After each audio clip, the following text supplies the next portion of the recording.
عجزه وایي هر سړی غم د خپل مکان جاړي. زما مور ځکه په باران جاړي ډېر ښه چې په ګاونډ کې مې څه ښه پاخه شي ما ته بیا کور کې ماشومان جاړي. ډېر ښکلی یاره بیا ووایه مطلع نه بیا ووایه. هر سړی غم د خپل مکان جاړي. زما مور ځکه په باران جاړي چې په ګاونډ کې مې څه پاخه شي ما ته بیا کور کې ماشومان جاړي. یا څوک یتیم پلار پسې چغې وهي یا خو بلال دی پازان جاړي. ډېر ښه یار زما واړه قسمت کې ماته تلي زما بچي زما په شان جاړي. ډېر ښه یار هر شی زما واړه قسمت کې ماته تلي زما بچي زما په شان جاړي. او زما د چې په خولې ارمان به وکړي یو ورځ به ما پسې دا خان جاړي. ډېر ښه او د ماشومتوب خندا مې دلته کړې په دې کنډر کې اوس پیریان جاړي. درمانه څوک وایي باران ورېږي دا زما غم باندې اسمان جاړي. درمانه څوک وایي باران جاړېږي دا زما غم درمانه څوک وایي باران ورېږي دا زما غم باندې اسمان جاړي. سلامونه ملګرو ستړي مه شئ.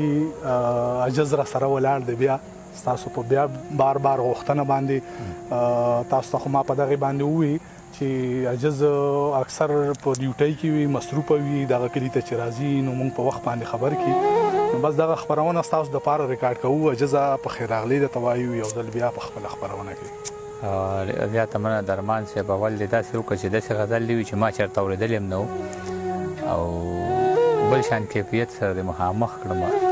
نو بس دا ستا خبره چې کتاب چاپ دی خو دا اوس ختم شوی دی دوباره چاپ کول غواړي او ستا په وینا باندې دوباره چاپ کوم. یاره بلکل دا چې زما نه دغه خلک غواړي او بار بار یې رانه غواړي او کوم ملګري چې زما دې خبرې ګواهي ورکوي چې زه رښتیا وایم نو هغه خپل حاضري ولګوي کمنټ وکړي چې یاره موږ د درمان کتاب غوښتی دا چې نه ډېر خلک یې زما نه غواړي. بلکل یاره بس چاپ پې کومه زه خو دغې باندې بیا ډېر سنجیدګۍ سره ما غور نه وکړی خو دا چې تا څو ځله وینا وکړه اوس پې کوو انشاءالله. نو کله کله به د خلکو د خوښۍ لپاره دا ملګري موږ ګورو یاره نور ته ښه پوهېږې نو تا ته ترتیب ښه معلوم دی.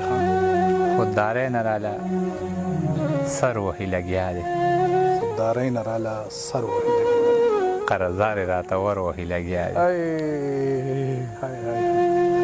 خوددارۍ نه راله سر وهي لګیا دی قرضدارې راته ور وهي لګیا دی او د مرغۍ د بچو چغې ترې راخېږي بره غره کې څوک نختر وهي لګیا دی د مرغۍ د بچو چغې ترې راخېږي بره غره کې څوک نختر وهي لګیا دی او د مور نوم یې په ژړا د خولې نه خېږي څوک ظالم چېرته نوکر وهي لګیا دی. دا بیا ووایه یاره دا ښه شعر د مور نوم یې په ژړا د خولې نه خېږي څوک ظالم چېرته نوکر وهي لګیا دی او ماشوم زوی مې هم زما تکلیف محسوس که په تندي راله څادر وهي لګیا دی. بیا ووایه یاره بیا ووایه ماشوم زوی مې هم زما تکلیف محسوس که په تندي راله څادر وهي لګیا دی او په سپین مخ باندې حالونه د رنجو ږدي ځان په خپله په نظر وهي لګیا دی. دا ځینې شعرونه سړي باندې ویښته ودروي یاره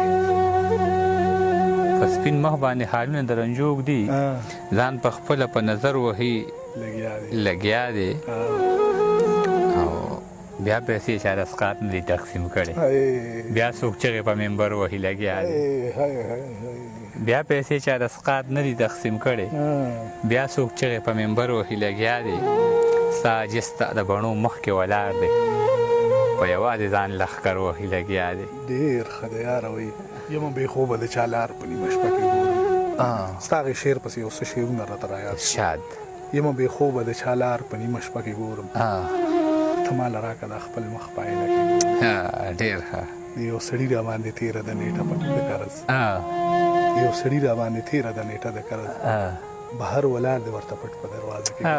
ډېر ښکلی ارشاد پښتونخوا کې چې ګولۍ چېرته ګزار شي زما شک د خپلې خاورې په واګدار شي نه څه وایي نه څه اوري نه څه ویني توپ نالت دی دې ښار په څوکیدار شي.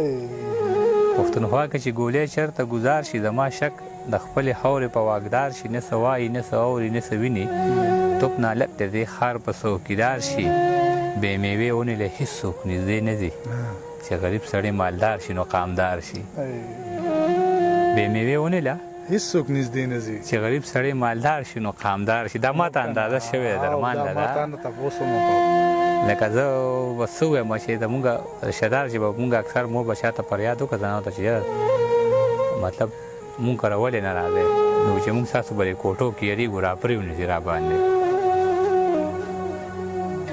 اوس هغه د پښتو یو ټپه ده که نه چې وایي یاره رامنډه که اختر دواړه لاسونه مې کوله ونیولي یا لاسونه خلکو داسې کوله ونیولي خو هغه خو چاته نه ګوري خو عزت او ذلت هغه په لاس کې دی. هغه د صبر میوه چې کوم دی هغه د صبر بدلې ورکوي. د ټیک ټاک کې هغه یو شعر هم ډېر مشهور شوی دی وایي چې خدایه په جنت کې وي نه خپل راشي او نه خدای جنت کې هم په داسې ځای کې کور راکړه چې نه د خپلو کره لاړ شم او نه خپل راشي. نو صحیح وایي که نه دا خبرې صحیح دي یاره دا محسوسولو والا خبرې دي که نه یار. بې میوې ونې له هېڅوک نږدې نه ځي چې غریب سړی مالدار شي نو قامدار شي او له رخساره د خوشبو د لونګ خیږي په کوڅه چې څوک راشي ستا بیمار شي. ډېر ښه دی یار. له رخساره د خوشبو د لونګ خیږي په کوڅه چې څوک راشي ستا بیمار شي په ګناه رانه ناراضه مشي خدایه بې له تا به زما بل څوک مددګار شي. ډېر ښه دی. په ګناه رانه ناراضه مشي خدایه بې له تا به زما بل څوک مددګار شي. بنیتي به دې د زړه ماحول خراب کړي. بنیتي به دې د زړه ماحول خراب کړي په کوم ځای کې چې ګڼ ډېر شي بدبودار شي. دا څه د اعلی معیار شعر دی. بنیتي به دې د زړه ماحول خراب کړي په کوم ځای کې چې ګڼ ډېر شي بدبودار شي. د کتاب په لوستو هیڅوک هوښیار نه شي ګزارونه چې د وخت وخوري هوښیار شي. ما جس سره نور هېڅ نشته مورجانې یا زما ځواني د ستا له نومه زار شي. ای قربان ډېر ښه یاره. ما جس سره نور هېڅ نشته مورجانې یا زما ځواني د ستا له نومه زار شي. ډېر ښه عاجزه وایي که نه زما یو څه شعرونه چې غبار کې پټه له غباره یمه زه د روان شوي کور هنداره یم. ډېر ښه. او زما د ماتې خپې دارو چینه ده راغورځېدلې له چیناره ډېر ښه. زما د ماتې خپې دارو چینه ده راغورځېدلې له چیناره یم. زما خلوص باندې پیشاړې کېږي کلي نه ښار ته تلې لاره یم. بې ووایه یار. زما خلوص باندې پیشاړې کېږي کلي نه ښار ته تلې لاره یم او په تقدس د یارۍ نو خبر ځکه راوتې له دې ښاره یم.